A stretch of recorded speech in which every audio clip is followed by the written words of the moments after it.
क्या mobile phone से cancer हो सकता है? मानव मन को चिंतित होने के लिए बस एक कारण चाहिए होता है। समस्या यह है कि चिंता करने के इन कारणों के अनगिनत स्रोत है और हम ऐसे कारणों से चिंतित होते रहते हैं जो कि चिंता का कोई कारण ही नहीं होते। अंतर्जाल यानी इंटरनेट पर, अखबारों में ऐसा ही एक कारण आते रहता है कि मोबाइल फोन से कैंसर हो सकता है। शोध के बाद शोध और ऐसी अनगिनत शोधों के बाद भी कैंसर और मोबाइल फोन के बीच में कोई रिश्ता नहीं पाया गया है। लेकिन लोगों की चिंता जारी है। देखते हैं कि विशेषज्ञ क्या राय रखते हैं। विशेषज्ञों की राय से पहले कुछ मेरी भी। एक आम आदमी जैसे ही विकिरण रेडिएशन का नाम सुनता है चिंतित हो जाता है। लेकिन कई तरह के विकिरण होते हैं, इनमें से अधिकतर हमें कोई भी हानि, कोई भी क्षति नहीं पहुंचाते हैं। 2. सबसे आम विकिरण प्रकाश है। जी हाँ, प्रकाश जो सूर्य में हो रही परमाणु सम्मिलन एटॉमिक फ्यूजन की प्रक्रिया से आता है। परमाणु सम्मिलन यानी वही प्रक्रिया जो हाइड्रोजन बम में होती है। 3. रेडियो तरंग, रेडियो वेव, माइक्रोवेव ये भी विकिरण है, लेकिन सृष्टि की उत्पत्ति के समय से मौजूद है। ये दोनों विकिरण हानिकारक नहीं है। कुछ विकिरण जैसे एक्स तरंग, एक्स-रे हानिकारक है, लेकिन अधिक मात्रा में एक्स तरंग से प्रभावित होने पर। 4. मोबाइल फोन जिन तरंगों का प्रयोग करते हैं वे माइक्रोवेव प्रकाश, माइक्रोवेव लाइट और रेडियो तरंग, रेडियो वेव के मध्य की तरंगे वेव हैं। ये न केवल सुरक्षित है बल्कि इनकी मात्रा भी काफी कम है। मोबाइल फोन को दी जाने वाली ऊर्जा हमें कोई भी हानि पहुंचाने के लिए नगण्य होती है। 5. मोबाइल फोन और स्वास्थ्य के बीच के संबंधों के लिए काफी सारे शोध हुए हैं। किसी भी शोध में स्वास्थ्य से कोई भी संबंध नहीं पाया गया है।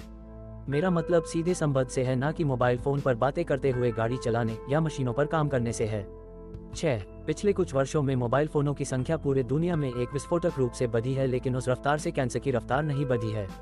मोबाइल फोन और कैंसर में थोड़ा सा भी रिश्ता होता तब हमें कैंसर के रोगियों में एक नाटकीय बढ़ोतरी दिखाई देती, लेकिन ऐसा कुछ नहीं है।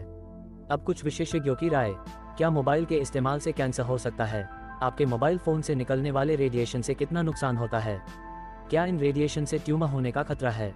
इनसे कैसे बचा जा सकता है? इन सवालों पर वैज्ञानिक कई सालों से खोज कर रहे हैं, लेकिन अभी तक कोई सटीक जवाब नहीं मिला है। लेकिन 2 बात हमें पता है, वो ये है कि radio frequency wave non ionisation radiation है, जो कि एक्स-रे और अल्ट्रावायलेट रेडिएशन की तुलना में कम ताकतवर होते हैं। एक्स-रे और अल्ट्रावायलेट रेडिएशन हमारे डीएनए में मौजूद केमिकल बॉन्ड को तोड़ने की क्षमता रखते हैं। अमेरिकन कैंसर सोसाइटी शोध कर रही है कि क्या इन रेडिएशन से दिमाग, सिर और गले में ट्यूमर हो सकता है। सोसाइटी के मुताबिक मोबाइल फोन से निकलने वाले रेडिएशन में इतनी ताकत तो नहीं होती है कि वो हमारे डीएनए में बदलाव ला सकें, इसलिए ये अभी तक साफ नहीं है कि मोबाइल के रेडिएशन कैसे कैंसर जैसी बीमारी पैदा कर सकते हैं। किस फोन से ज्यादा रेडिएशन निकलते हैं? किस फोन से कितना रेडिएशन निकलता है, ये जानने के लिए स्पेसिफिक एब्जॉर्प्शन रेट यानी कि SAR एक पैमाना बनाया गया है। इससे हमें ये पता चलता है कि किस तरह के रेडिएशन का असर मानव शरीर में रह जाता है। SAR वो लेवल होता हो जो तब निकलता है जब आपका मोबाइल सबसे ज्यादा पावर का इस्तेमाल कर रहा होता है।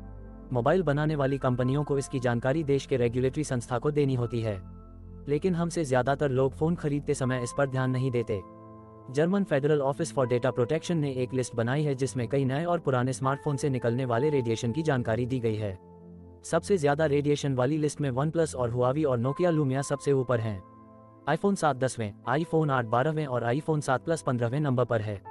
Sony Xperia XZ compact 11, ZTE Axon 7 mini 13, BlackBerry DTE के 60 14 भी इस लिस्ट में शामिल हैं। मोबाइल रेडिएशन को लेकर कोई भी ऐसी गाइडलाइन नहीं है जो बता सके कि कितने रेडिएशन को सुरक्षित माना जा सकता है। जर्मनी की एक एजेंसी केवल उन्हीं फोन को मान्यता देती है जिनका एब्सॉर्प्शन लेवल 0.60 से कम होता है। इस लिस्ट में जितने भी फोन हैं उनका लेवल इससे 2 गुना है। सबसे कम रेडिएशन वाले फोन की बात करें तो इस लिस्ट में सोनी Xperia M5 0.14 सबसे ऊपर है। इसके बाद Samsung Galaxy Note 8 0.17, S6 Edge Plus 0.22, Google Plus XL 0.25 और सैमसंग गैलेक्सी S8 0.26 और S7 Edge 0.26 हैं। मोटोरोला के कुछ फोन में भी कम में रेडिएशन कम पाए गए। अगर आप अपने फोन का रेडिएशन चेक करना चाहते हैं तो अपने मॉडल का मैनुअल चेक कर सकते हैं फोन की वेबसाइट पर, या federal communications commission of United states की वेबसाइट भी देख सकते हैं। रेडियो फ्रीक्वेंसी से कैसे बचें? रेडियो फ्रीक्वेंसी सबसे ज्यादा आपके फोन के अंदर के एंटीना के पास होता है, तो आप अपने फोन को खुद से पास रखेंगे, नुकसान की संभावना ज्यादा होती है। लेकिन कुछ और भी फैक्टर है जिसका असर होता है। आप फोन कितनी देर